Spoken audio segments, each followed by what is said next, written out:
In this video, I interviewed Jackie Ui Chionna, author of Queen of Codes, The Secret Life of Emily Anderson, Britain's greatest female code breaker. Before jumping into Jackie's book recommendations, here is a description of Jackie's book. When the history of British code breaking is told, the story is often a men-only preserve. For example, of the top 14 listed actors in Bletchley Park, set The Imitation Game, only one is a woman. That perception completely ignores the fact that the vast majority of code breakers were in fact women, and foremost among them was one who is largely unknown to the public and whose activities were a secret even to her closest contacts. Emily Anderson. Anderson was a leading member of British intelligence for over 3 decades. She played key roles in both world wars, worked in Bletchley Park and in the Middle East, and was reckoned among the top 3 female code breakers in the world. Her work coincided with her other great love, music. She is famous in musicology circles as being the first to effectively decipher the letters and diaries of Mozart and Beethoven. In 1961, Germany awarded her their highest honor, the Order of Merit First Class, completely ignorant of the fact that the interpretative skills they were honoring were the same utilized to defeat their military only a few years previously. Click the link in the video description to buy Queen of Codes. I asked Jackie, "Do you have a favorite smart thinking book, and why that book?" Jackie says, "This changes everything. Capitalism versus." The Climate by Naomi Klein is a book I must have read at least twice before the full impact of what I was reading hit home. Then I read it a third time. A terrifying yet inspirational book, which I still dip into from time to time. Essential reading for anyone who lives on our precious planet Earth. This changes everything. Capitalism versus the Climate by Naomi Klein is described as, "Forget everything you think you know about global warming. It's not about carbon, it's about capitalism.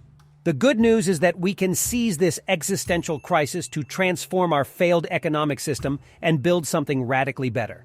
In her most provocative book yet, Naomi Klein, author of the global bestsellers The Shock Doctrine and No Logo, tackles the most profound threat humanity has ever faced: the war our economic model is waging against life on Earth. Klein exposes the myths that are clouding the climate debate.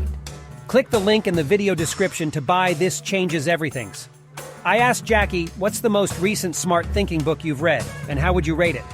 Jackie says, "The book I enjoyed enormously was Why Does Daddy Always Look So Sad? By Jude Morrow. Teaching history at university level, I regularly come across students with ASD, and I always try to understand where they are coming from. I've read quite a few books on the subject at this stage, but I have to say that as a mother myself, this was the one which really provided the clearest and most inspiring insight. I loved it on so many levels, and it will definitely impact on my teaching going forward." Why Does Daddy Always Look So Sad? By Jude Morrow is described as, "Why Does Daddy Always Look So Sad?"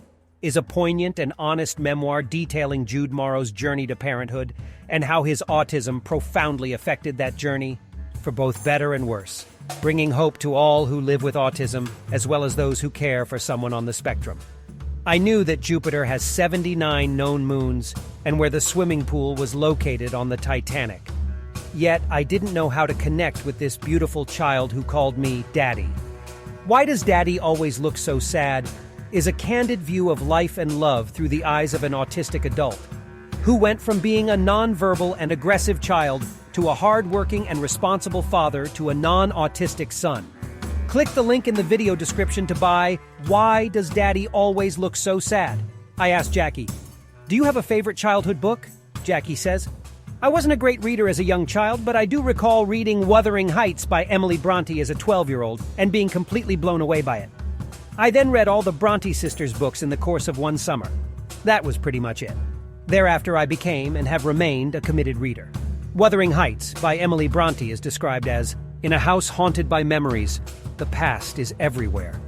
As darkness falls, a man caught in a snowstorm is forced to shelter at the strange, grim house Wuthering Heights. It is a place he will never forget. There he will come to learn the story of Kathy, how she was forced to choose between her well-meaning husband and the dangerous man she had loved since she was young, how her choice led to betrayal and terrible revenge, and continues to torment those in the present, how love can transgress authority, convention, even death." Click the link in the video description to buy Wuthering Heights. thanks to Jackie Ui Chionna for the great book recommendations. Click the link to read the full interview on smartthinkingbooks.com, and don't forget to check out Jackie's book, Queen of Codes: The Secret Life of Emily Anderson, Britain's greatest female codebreaker.